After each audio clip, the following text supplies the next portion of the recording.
শ্রমিক ঘাটতি মেটাতে ২০২৫ সালে ১,৮০,০০০-এর বেশি বিদেশি কর্মী নেয়ার পথে হাঁটছে ইতালি। এই প্রক্রিয়ায় গেল বছরের নভেম্বরে আবেদন করা ১,৭৪,০০০-এর বেশি আগ্রহীর ৩টি ক্লিক ডে চলছে চলতি মাসেই।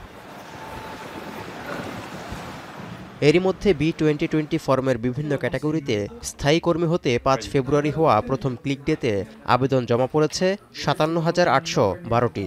নিয়োগের অনুমতি নেয়ার দ্বিতীয় ক্লিক ডে ৭ ফেব্রুয়ারি আবেদনের আওতায় ছিলেন অন্তত ৪৪,৮০৯ জন আগ্রহী। পারিবারিক ও সামাজিক স্বাস্থ্যসেবা খাতে এসব আবেদন জমা হয়। আবেদনকারীরা আশা করছেন যে বিভিন্ন ধাপ শেষ করে তাদের প্রত্যাশিত কর্মীরা বাংলাদেশ থেকে এটিতে আসতে পারবে। যারা সূচক প্রক্রিয়ায় আবেদন করতে পেরেছেন নিশ্চয়ই আপনারা আশা করবেন আসতে পারবেন বলে আমি আশা করছি। ১০,০০০-এর বেশি আগ্রহীর জন্য রাখা হয়েছে অতিরিক্ত বরাদ্দ। আগামী ১২ ফেব্রুয়ারি সকাল ৯টা থেকে কৃষি ও পর্যটন হোটেল সেক্টরে মৌসুমি কর্মীর জন্য ৬১,৪৩২টি আবেদন জমার কথা রয়েছে।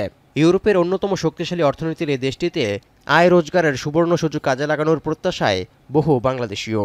এখন যদি বাংলাদেশে অবস্থিত ইতালীয় দূতাবাস তাদের কর্মকাণ্ড যথাসময়ে সমাধা করে, তাহলে এবার অনেক বাংলাদেশিরাই ইতালিতে কর্মসংস্থানের সুযোগ পাবেন। বাংলাদেশও পাবে রেমিটেন্সের একটি উত্তম পথ। ২০২৩ থেকে ২০২৫ সালের মধ্যে ৪.৫ লাখের বেশি বিদেশি জনশক্তির নেয়ার লক্ষ্যমাত্রার আওতায় চলছে এই প্রক্রিয়া।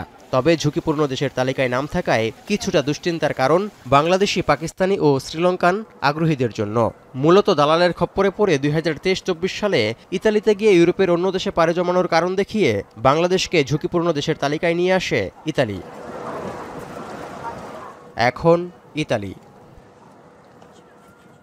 শিয়া বাটার ও ভিটামিন ই সমৃদ্ধ lily glam beauty soap. Lily, always beautiful.